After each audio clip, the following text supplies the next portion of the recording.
Welcome to this week's Global Intelligence Weekly Wrap-Up, where we bring you expert analysis on the intelligence and national security stories shaping our world. With over 25 years of experience in intelligence and law enforcement, Neil Bisson, director of the Global Intelligence Knowledge Network and a retired intelligence officer with the Canadian Security Intelligence Service, breaks down the critical developments you need to know. This week, a stunning revelation from the UK, MI5 has admitted to misleading the courts in a case involving a violent neo-Nazi informant. The agency's rare public apology raises serious questions about the balance between operational secrecy and accountability. How far can intelligence services go to protect their sources? And what happens when those sources become the very threats they were meant to stop? Meanwhile, foreign interference and espionage remain front and center, with new reports out of Canada, South Korea, and Germany revealing the latest tactics used by hostile states to infiltrate, manipulate, and disrupt Western institutions. Stay tuned as Neil unpacks these urgent developments. Now, let's get started.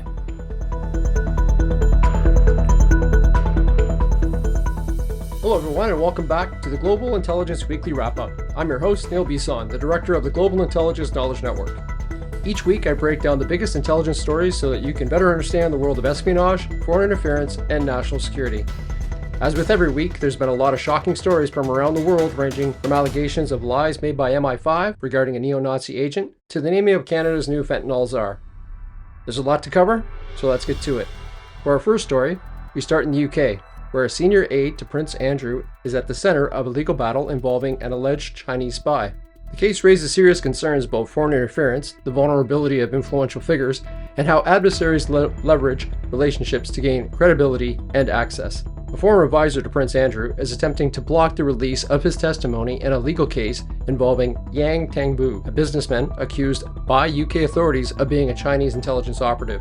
Yang was denied entry to the UK on national security grounds, and Prince Andrew's former advisor has submitted a statement supporting his appeal. Now, British media organizations are fighting to have this testimony made public, citing concerns about transparency and potential political influence in espionage-related cases. From the lens of an intelligence operation, this case underscores the long-running tactic of foreign intelligence services targeting influential individuals to gain credibility. The Chinese Communist Party, or CCP, has repeatedly been accused of using business and social connections to infiltrate Western institutions, including politics, academia, and even royal circles. This case isn't unique. Western intelligence agencies have long warned about China's extensive foreign interference operations, particularly in the UK, Canada, and the US. In 2022, MI5 took the rare step of publicly naming Christine Lee, a lawyer accused of working as a covert agent for Beijing, to influence British politicians. Here in Canada, CSIS has continually warned about China's interference in political campaigns and attempts to cultivate relationships with elected officials. And in Australia, legislation was introduced to curb foreign interference after revelations of Chinese influence operations in universities, businesses, and politics. The concern isn't just about individuals acting as spies in traditional sense. It's about Beijing using influence networks to advance its strategic interests without direct espionage operations. British security officials have cautioned that Yang's case represents a broader pattern of Chinese-linked businessmen gaining access to high-level networks and using that influence to shield themselves from scrutiny. This highlights a major counterintelligence vulnerability. While espionage usually brings to mind covert agents stealing classified secrets, modern intelligence threats increasingly involve political and social engineering, covert efforts to cultivate insiders who can advocate for foreign interest, whether knowingly or not. This raises some important questions. How many Western officials, business leaders, and aides are unknowingly vouching for individuals tied to foreign intelligence services? What safeguards exist to prevent adversaries from using high-level endorsements to bypass national security screenings? The Prince Andrew aide's involvement in the case raises serious concerns about how foreign interference and the effectiveness of counterintelligence safeguards in the UK. This won't be the last time we see a case like this. Chinese influence operations are growing increasingly sophisticated, and Western nations will need to bolster their defenses, not just against spies in the traditional sense, but against subtle infiltration through business and social networks. So what do you think? Should intelligence services be doing more to screen political and business connections for foreign influence risks? Let me know in the comments.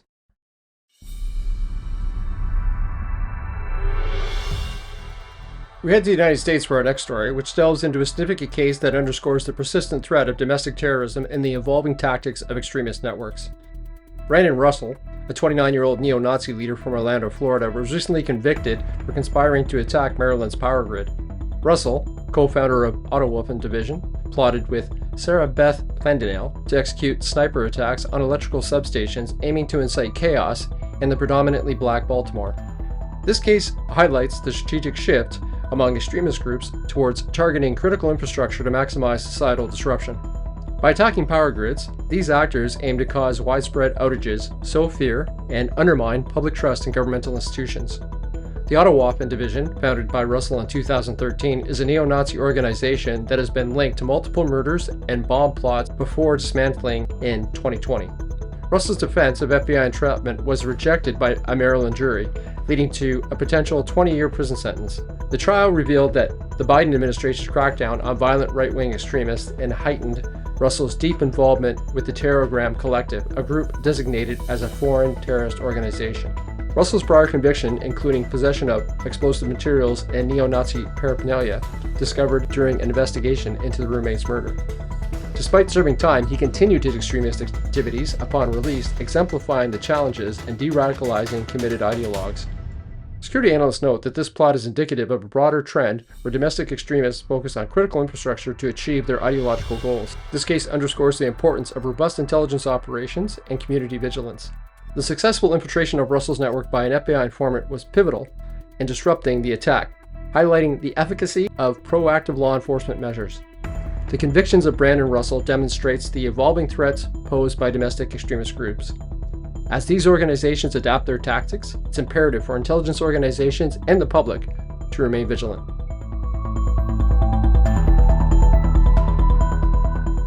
For the next story, return to Canada, where a government task force has detected a Chinese-backed disinformation campaign targeting Chrystia Freeland leadership bid.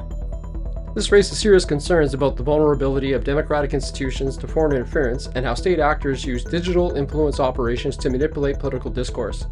According to Global News, Canada's Security and Intelligence Threat to Elections, or SITE task force, identified a network of online activity aimed at discrediting Freeland. This operation was reportedly linked to China, with coordinated efforts to spread negative narratives through social media platforms.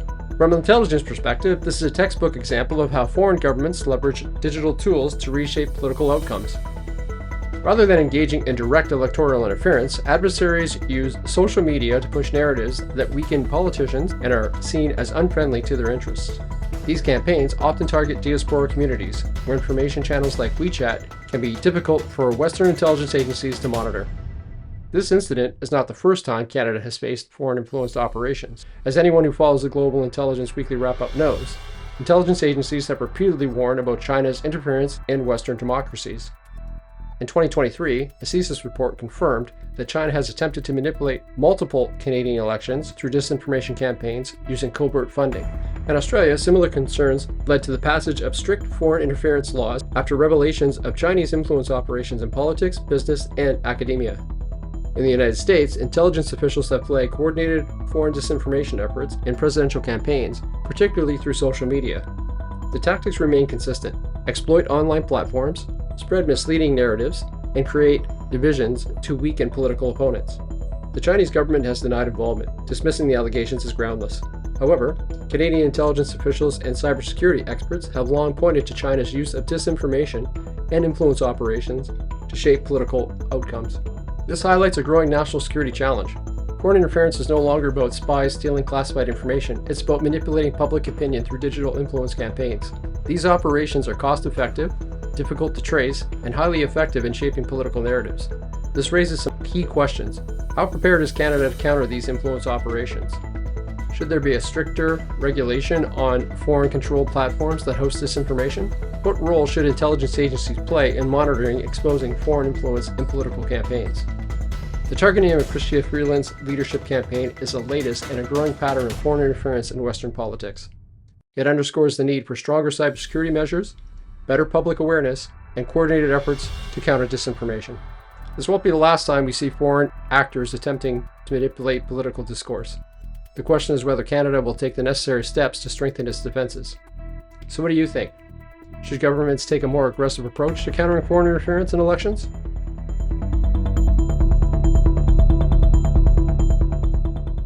We travel to South Korea for our next story, where the country's spy agency has raised alarms about the Chinese AI app DeepSeek. The National Intelligence Service of South Korea, or the NIS, has warned that the app excessively collects personal data, potentially allowing it to track individuals, users, and send that data back to Chinese servers. The case underscores growing concerns about AI-driven data harvesting, national security vulnerabilities, and how adversaries may use technology to conduct covert intelligence operations. The NIS has issued an official notice to government agencies urging them to take security precautions when dealing with DeepSeek. The agency highlighted the app's ability to transfer chat records and collect keyboard inputs patterns that could identify users, communicate with Chinese company servers, including volkaplog.com, and store South Korean user data on Chinese servers, making it subject to Chinese government access under Chinese law. From an intelligence perspective, this is a clear-cut national security risk. Foreign-controlled AI applications that store user data on overseas servers create an open channel for mass data collection, potential espionage, and influence operations. The risk isn't just about individual privacy. It's about the possibility of large-scale data harvesting that can be used for intelligence gathering, blackmail, or AI-driven propaganda efforts. South Korea isn't alone in raising concerns about DeepSeek. Other nations, including Australia and Taiwan, have also issued warnings or blocked access to the app over security concerns. This reflects a broader trend of democracies growing wary of AI-powered applications tied to authoritarian states. This case also follows a pattern of Chinese tech firms being accused of data privacy violations. In the United States, TikTok has faced scrutiny over its ties to China, with lawmakers citing national security risks due to its data collection policies. In Europe, similar concerns have been raised about Chinese-made surveillance cameras and smart devices embedded in critical infrastructure. In 2023, Taiwan banned the use of Chinese-made AI chatbots in government offices, citing cybersecurity concerns. The growing concern over China-linked technology is not just about data collection, it's about the data that can be leveraged for influence operations, social control, and geopolitical advantage. The NIS also pointed out to another troubling aspect of DeepSeek, its inconsistent responses to politically sensitive topics. When asked about the origin of kimchi, a fermented Korean dish, the app gave different answers depending on the language. In Korean, it stated that kimchi is Korean, but when asked in Chinese, it claimed the dish originated in China.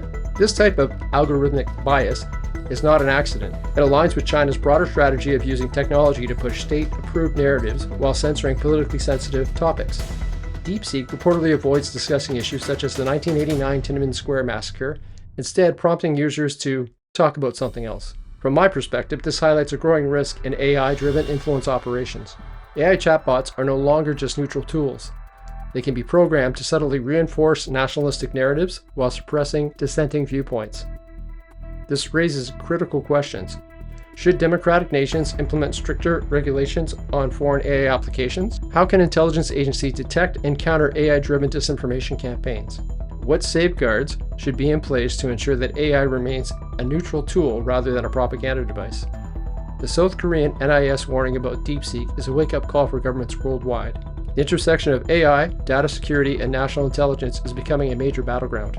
As foreign adversaries develop increasingly sophisticated digital tools, democracies will need stronger countermeasures to protect their citizens' data, and safeguard the integrity of AI systems. This won't be the last time we see a case like this. The question now is whether countries will take the proactive steps to regulate and monitor foreign AI applications or wait until the damage is already done. On my podcast, Intelligence Conversations, I recently had a chance to discuss DeepSeek and some of the concerns surrounding this AI with Ryan Zorn.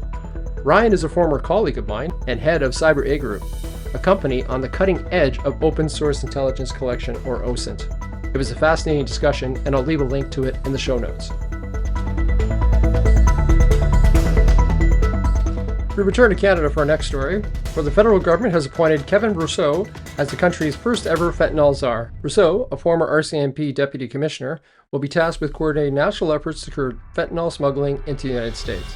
This move comes after the U.S. officials pressured Canada to take stronger action against the illicit drug trade, particularly as part of a broader negotiation around trade and border security. Rousseau's appointment is significant, not just as a domestic policy decision, but as part of Canada's broader intelligence and security commitments to the United States.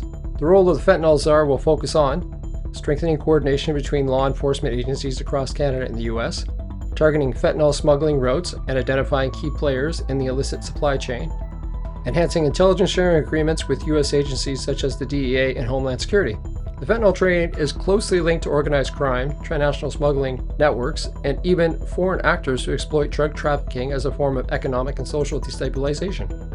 Any effort to curb this crisis will require sophisticated intelligence operation, financial tracking, and coordinated law enforcement efforts at an international level. Fentanyl has been identified as one of the deadliest drugs in North America, fueling an ongoing opioid crisis. While much of the illicit fentanyl entering the United States is trafficked through Mexico, there have been growing concerns, voiced by current U.S. administration, about Canadian-based smuggling operations supplying U.S. markets. This isn't the first time Canada has faced external pressure to crack down on cross-border trafficking. Similar tensions arose in past decades over weapons smuggling and organized crime ties between the two countries. However, the case is unique in that Canada is now establishing a single point of coordination for fentanyl enforcement, signaling a shift towards a more intelligence-driven approach. Public Safety Minister Dominic LeBlanc emphasized that Brousseau's role will be key in addressing Canada's international obligations, stating, "This is a clear demonstration that Canada takes its role in countering the fentanyl crisis seriously. We're committed to working with our U.S. partners to disrupt these criminal networks." This is an important step in improving Canada's response, but the effectiveness of this new role will depend on some key factors. How much authority Brousseau has to coordinate federal and provincial enforcement agencies, whether intelligence sharing between Canada and the U.S. improves in real time, and if law enforcement can successfully dismantle major trafficking networks instead of just targeting low-level distributors. Canada's move to appoint a Fentanyl Czar is part of a growing trend of nations centralizing their response to major security threats. The question now is whether this will translate into real disruption of fentanyl networks, or if the drug trade will simply adapt, as it has time and time again. Looking ahead, we'll be watching how this new role plays out and whether it leads to meaningful policy changes.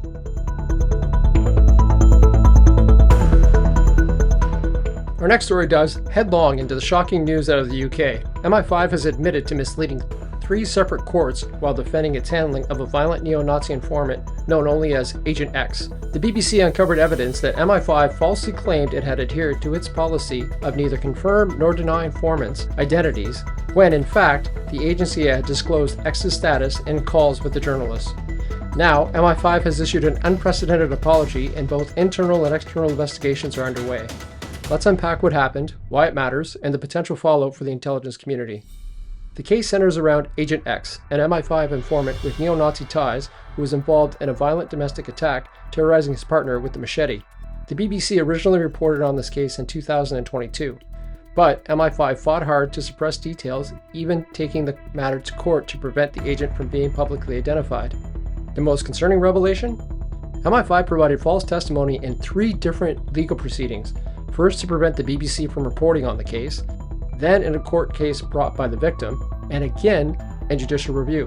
It was only when BBC presented hard evidence, recordings of MI5 officers admitting that Agent X had status within the agency, that the agency was forced to acknowledge its deception. The immediate concern is clear. If MI5 was willing to mislead courts in this case, how reliable is its testimony in other classified proceedings? The immediate concern is clear. If MI5 was willing to mislead courts in this case, how reliable is his testimonies in other classified proceedings? MI5 is frequently involved in closed-door hearings that affect national security decisions, including cases involving terrorism, foreign espionage, and even the revocation of UK citizenship. If their credibility is called into question, it could have serious ramifications for how intelligence evidence is weighed in legal settings. Intelligence agencies like MI5 operate under strict secrecy policies, including the principle of neither confirm nor deny, or NCND. This policy is meant to protect active sources in ongoing operations, but this case highlights a major flaw. What happens when an agency uses secrecy to cover up its own missteps? We've seen similar issues arise in other intelligence scandals. In the US, the FBI faced scrutiny over its handling of confidential informants involving criminal activity, including cases tied to organized crime and domestic terrorism. In Canada, CSIS has been criticized in the past for its managing of human sources, particularly in cases involving extremism. The challenge for intelligence agency is balancing operational secrecy with legal and ethical responsibility, something MI5 is now under pressure to address. MI5 Director General Sir Ken McCallum has now issued an unreserved apology, calling this a serious error. However, he also defended MI5's use of informants, stating that to keep protecting us, we must protect them in their identities from all of those who wish to harm them. But legal experts, including Best Lawyer, argue the case raises fundamental concerns about transparency. Kate Ellis from the Centre for Women's Justice told the BBC, "I think this raises concerns about MI5's transparency, about whether we can trust MI5's evidence to courts." The UK Home Secretary has now ordered an external review, led by former government legal chief Sir John Jones KC, to investigate how MI5 ended up providing false evidence in court. Meanwhile, MI5 is conducting its own internal disciplinary process. From my perspective as a former intelligence officer, on the surface there appears to be significant damage here, not just to MI5's credibility, but to the public trust in intelligence oversight.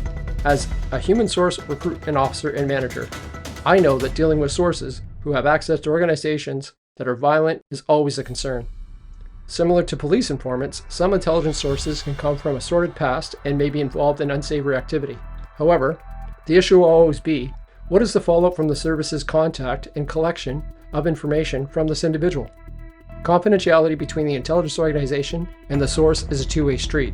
In the case of Agent X, he allegedly used his status as an agent to intimidate his partner and also verbally and physically abuse her. The issue of the break in confidentiality stems from an MI5 officer confirming the status of Agent X with the BBC journalist. The mantra of neither confirm nor deny goes out the window the moment that the officer suggested that the journalist sit down in a meeting with Agent X. Intelligence agencies must walk a fine line between secrecy and accountability. If they lose trust of the courts, it makes it much harder to do their jobs effectively. When a human source is involved in activities that will place the intelligence agency they are providing information to into jeopardy, the relationship needs to be reconsidered and most likely terminated.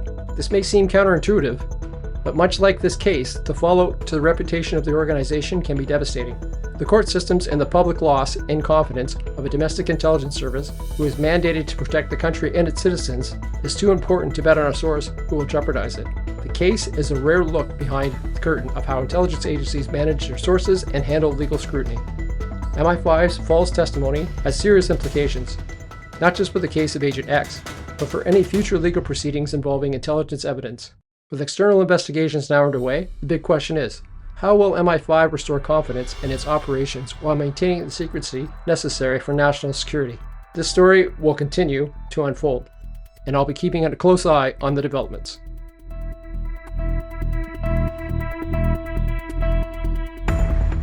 For our final story this week, we're diving into reports that Russian agents have sabotaged Germany's newest warship, the F-126 frigate. Is this a sign of a broader campaign against Western military assets? Let's break it down. The German media recently revealed that suspected Russian agents may have infiltrated a shipyard in Hamburg and tampered with critical components of the F-126 frigate, a next-generation warship designed for the German Navy. The sabotage was reportedly discovered during routine inspections, raising alarm bells about the vulnerability of Western military infrastructure. From an intelligence standpoint, this incident follows a familiar pattern. Russia has a long history of using sabotage as a tool of hybrid warfare. Targeting critical military assets like warships sends a strong signal both to Germany and to NATO. But the key questions are, if confirmed, how did Russian agents gain access to the shipyard? Were insiders involved, or did Moscow leverage cyber operations to facilitate physical sabotage? And what does this mean for the security of Western defense industries? This isn't just an isolated case. It fits into Russia's broader strategy of undermining NATO readiness, using asymmetric tactics to weaken European defense capabilities without direct military confrontation. Russia has a long history of sabotage operations against NATO countries. During the Cold War, Soviet intelligence targeted Western infrastructure through a mix of human espionage and technical interference. More recently, Moscow has been linked to acts of sabotage in Chechnya, Bulgaria, and Germany, targeting weapons depots, industrial plants, and other strategic assets. This particular case also echoes past concerns about Russia's use of cyber-enabled physical sabotage. Western security agencies have previously warned that Moscow could use cyber intrusions to manipulate industrial control systems, damaging critical equipment without setting foot inside facilities. So what's the bigger picture here? Europe's defense sector is now a prime target. With Germany increasing its military spending and supporting Ukraine, Russian intelligence likely sees these warships as a symbol of Western military strength and a threat to its own strategic ambitions. The article cites German security sources who emphasize the sophistication of the sabotage attempt. While the full extent of the damage remains unclear, defense analysts warn that this may be part of a larger Russian effort to disrupt NATO's defense chain supply. From my own perspective as an intelligence professional, this case raises two critical issues. The first, industrial espionage meets sabotage. Russia isn't just stealing military technology, it's actively undermining Western military production. And two, hybrid warfare escalation. This could be a test run for future, more destructive sabotage operations against NATO countries. Western governments must tighten security around defense production sites, increase counterintelligence efforts, and reassess vulnerabilities in their supply chains, especially when dealing with hostile state actors. To sum up, reports suggest that Russian agents may have sabotaged Germany's F-126 warship. If true, this fits into Russia's long-standing use of hybrid warfare and sabotage against NATO. The case highlights vulnerabilities in Western military production and the growing threat of state-sponsored interference. Moving forward, expect heightened counterintelligence efforts across Europe and more scrutiny on Russian activities targeting NATO infrastructure. Well, that's going to wrap it up for this week. As always, the links to all the media stories are in the show notes. I want to remind everyone that there are limited spaces available for my upcoming online course, The Psychology Behind Human Sources and Intelligence Collection, which is offered by the University of Ottawa. The course will provide major insight into some of the motivational factors intelligence agencies identify and use in source recruitment and handling. If you appreciate the time, effort, and expertise that goes into each episode of the Global Intelligence Weekly Wrap-Up, please consider becoming a supporter of the show. Links to my Patreon and Buzzsprout pages are in the show notes. Until next week, stay curious, stay informed, and stay safe. That's it for this week's Global Intelligence Weekly Wrap-Up.